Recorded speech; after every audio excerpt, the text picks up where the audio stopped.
1020 கோடி. ஸ்டாலின் மாடல் திமுக அரசோட ஒரே ஒரு துறையில நடந்த ஊழல் இது. அமலாக்கத்துறையே ஆதாரத்தோட சொல்லியிருக்கு. அமைச்சர் நேருவும் அவங்களோட சொந்தக்காரங்களும் சேர்ந்து சாதாரண கழிப்பறை டெண்டர்ல இருந்து பெரிய திட்டங்கள் வரைக்கும் 25% கமிஷன் அடிச்சு ஒரு மெகா ஊழலையே நடத்தினாங்க. இது வெறும் பனிமலையோட நுடிதான்னு ஈடியே சொல்லுது. இதைத்தான் நம்ம தலைவர் எடப்பாடியார் அப்பவே சொன்னார்.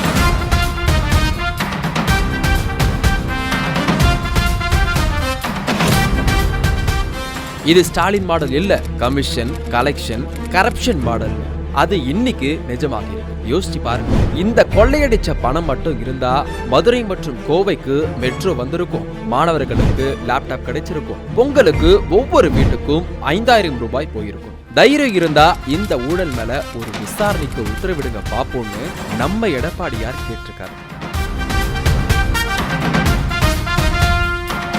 ஸ்டாலின் செய்வாரா? தலைவர் எடப்பாடியார் தலைமையில ஆட்சி வர்றது உறுதி.